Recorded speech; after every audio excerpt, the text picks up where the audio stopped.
Sek, maganda umaga po. Good morning, Asek. Good morning! Good morning, Ma'am Weng. Opo. Good morning sa lahat ng tagapakinig sa Double B. Opo, Oo, salamat double wing po. po ang kasama nyo Double ngayon, kami, parehong oo. weng. Thank you. Kumusta, Oo nga pala. kumusta po ang ating Preparasyon paghahanda? para sa June 8 na pasukan Yes. as ASEC. Anong kulang, anong sobra? Oo, yan.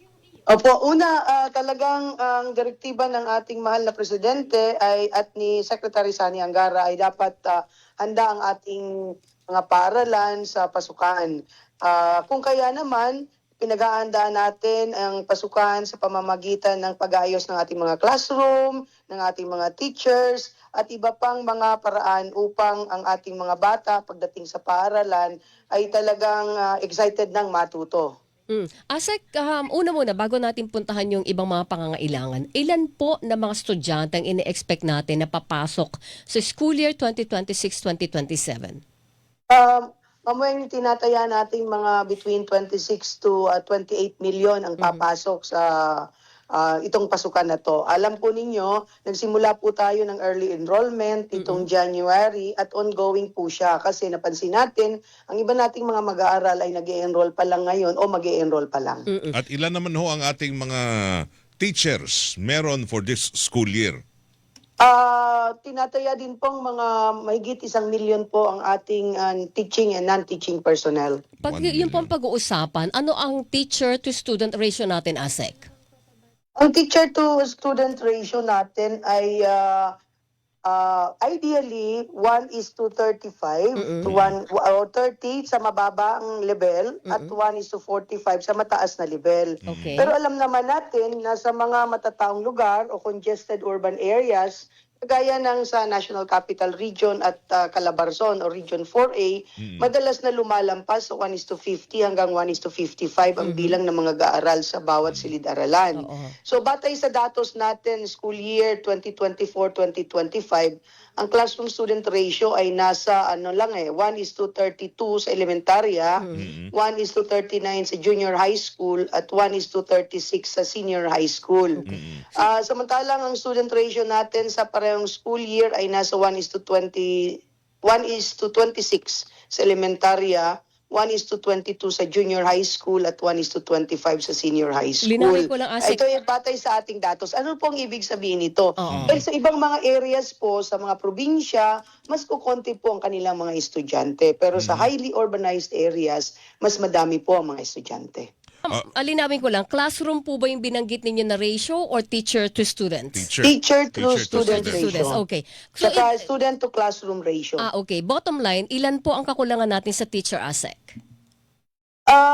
Marami po tayo ngayong mga bagong item. So ang sinasabi po natin dito ay ang gobyerno ay nagbibigay po talaga ng karampatang numero para sa ating class teacher items. So ang tinitingnan natin dito ay sapat po ang ating magiging numero ng mga guro para ngayong school year. Sapat. Pero kung ideal ang pag-uusapan, may kulang. Kung idea lang pag-uusapan, may kulang po tayo, pero mayroon din tayo mga schools na ang kanilang teachers ay Sapat naman. more than enough. Okay. Pero Pag continuous classroom po ang pag-uusapan, ilan pang kulang natin, ASEC? Kasi ito yung perennial na sumasalubong sa atin tuwing pasukan eh. Tama po kayo. Naalala niyo po last year Yes. parang 136,000 ang ating classroom backlog. Kung kaya talagang ang direktiba din ng ating mahal na Pangulo at ni Secretary Sani Angara ay pabilisin ang pagtugon sa matagal ng kakulangan sa mga silid-aralan. Kabilang dito ang pagpapabilis ng procurement processes na nakasunod sa ating New Government Procurement Act. Kaya nga ngayon, kung napapansin po ninyo, marami tayong modes of accelerating classroom construction. Kabilang ang public-private partnership, collaboration with LGU at Adapt a School Initiative. So kasabay nito, inaasahan din nating makukumpleto ng DPWH ang mahigit 9,000 silid-aralan ngayong taon. Kabilang dito pa ang mga bagong proyekto at mga naiwang backlog mula sa nakaraang taon. Okay.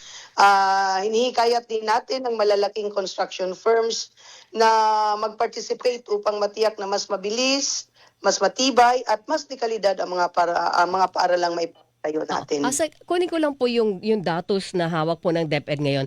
Ilan talaga yung kulang natin na classroom? Para lang po mapicture natin ano yung aasahan natin sa school year 2026-2027. Yung pong tinatrabaho ngayon ng DepEd na para punuan sa classroom, ilan po yon?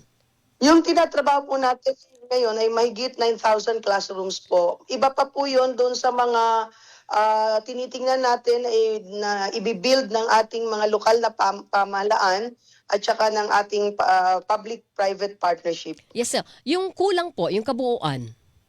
Ang kabuuan po natin as of last year ay di po ba 136,000 Same. mahigit. Oo, yun, Kulang. yun. Same pa rin yun.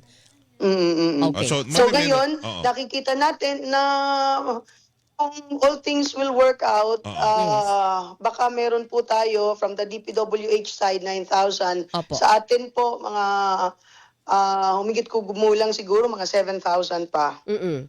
Okay. Sa teacher po, ilan? Unfortunately po, wala po akong datos dito pero ang alam ko po ay talaga pong natutugunan natin ang mga pangangailangan ng teacher backlog. Okay. Meron pong, may kwan lang tayo, di ba? Meron tayong mga textbooks na pinaghahandaan Yes, rin. oo. Pagdating ho Tama sa usapin ng libro, meron na ho ba tayong, gaano karami ang mga libro natin ngayon at ready na ho ba ito ngayong 1 week na lamang at pasukan na? Yes. Opo. Pinapabilis po natin ang procurement at delivery ng ating learning resources, kagamitan at iba pang pangangailangan ng mga paaralan upang lalong mas maging handa ang ating mga mag-aaral. Alam niyo po, last year may mga na-deliver na po tayo, kaya lang hindi pa po kompleto. At ngayong taon po ay minamandali na po natin ang ating procurement.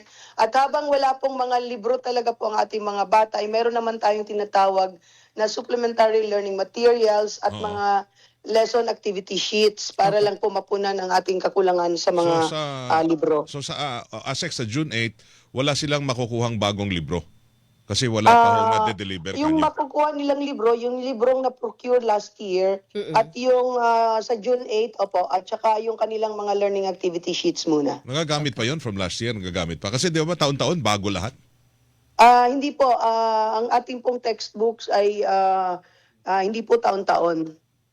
Hindi talaga Ibig pong sabihin, halimbawa po last year may libro yung grade 1, yung materials, ang libro ng grade 1, Yun ang gagamitin pa rin. bibigay po yun sa next grade 1. Yun. So pwedeng ipasa. So baga napapalitan yun kapag sira na yung libro. Tama po kayo. Yun, At kung okay. siyempre nawala po. Oo. So kung textbook ang pag-uusapan, ano ang ratio sa estudyante? Ang ideally, it's 1:1. 1:1. 1:1. Ano ang ratio Ini-aim po natin ni ngayon? Secretary Sani Anggaran, 1:1 talaga yung libro. Ibig sabihin, isang libro sa isang estudyante. mag-aral. Okay, ano ang ratio natin ngayon, ASEC? Hindi ko pa maibigay po, Ma'am Weng, ang ratio kasi nga po hindi pa po natin na-deliver ang mga textbook. Pero yun po yung ating hangarin. Kasi Okay. kailangan natin yan para yung ating mga estudyante, maraming pwedeng mabasa. Oo, di ba? Yes, sir. Totoo Ang yan. problema natin ngayon lang eh. di ba? Actually po, ang tinitingnan po natin sa timeline ng ating pag-deliver ng bagong mga textbook ay sa July po. Okay. ASEC, meron lang akong inahahabol. Concern po ng Opo. mga guro, yung sa 3 grading system natin. 3 term. Baka, sabi nila, baka masyadong maikli daw yung orientation. Oo. Baka hindi daw po redo yung buong education system para dito at masyadong mabilis ang implementasyon. ASEC. Yun pong ating orientation, nagsimula po yan ng Abril.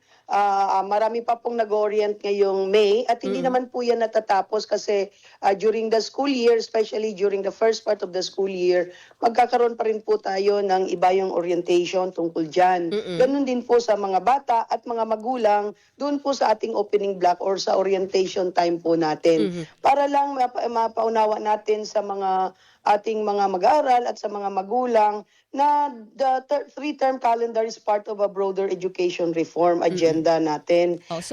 Ibig sabihin, we want to make sure na hindi siya isang quick fix lang, but we want to better organize and protect our learning time. So nakita natin na pagka marami po tayong disruptions over the course of the year. So itong 3-term calendar, hopefully will improve teaching and learning. Opo. And ibig sabihin po nito, hindi lang naman 3-term calendar ang sagot po natin, di po ba? Marami pa po tayong mga reforma na ginagawa upang masolusyonan natin ang ating mga problema in terms of learning outcomes, in Opo. terms of disruption of class. So, ibig sabihin tuloy itong 3-tier grading system sa kabila po ng mga apprehensions ng mga guro natin. Tuloy ito, walang urungan, ASEC. Opo, Ma'am Weng. Tuloy na tuloy po ito sa public schools. Ang private schools, may flexibility po sila na mag-implement ng 3-term calendar. So, kumbaga, kung ako estudyante, grade 6, papasok ako grade 6, ilang subjects ang asahan ko sa first quarter? May bawas ba yan o may dagdag? Pareho lang po ang mga pareho pa rin. subjects po. Parehong numero. Ang bilang. Kung anong... ng number of subjects. Yun lang po yung tawag doon pag tingin natin sa kailan dapat ang opening block orientation, kailan dapat ang protected instructional time na talagang turo lang, at kailan dapat yung may break, at kailan ang mga activities natin. So inorganize lang po siya. Hindi pa Hindi namin po mapicture nabawasan ang number of days, hindi rin nabawasan ang hours, at hindi rin nabawasan ang number of subjects. So, 200 Ito days, talaga ay focus lang sa pagtuturo talaga, Opo. ang tinatawag na teaching learning time. Ilang days so ang school calendar natin for ito, 26? For this year, 202 po ang ating 202, number of school days. Nabawasan na yan, nadagdagan o pareho pa rin ngayon? Similar lang po. Similar lang. Okay. Sige. Well, ASEC, thank good you. luck. Good luck Maraming sa opening. salamat po. Good luck. Salamat Sana po, maging salamat. maayos. Thank Magandang you. umaga muli. Apo, Good yung mga morning. libro, ASEC, pa-deliver. Oo, dapat ma-deliver na yung hawak ng mga bata July pa pagpasok. eh. Thank you. Salamat, Thank you ASEC. po. Thank you. Good morning. Assistant Secretary Jocelyn Andaya, siya ang DepEd Assistant Secretary for Operations.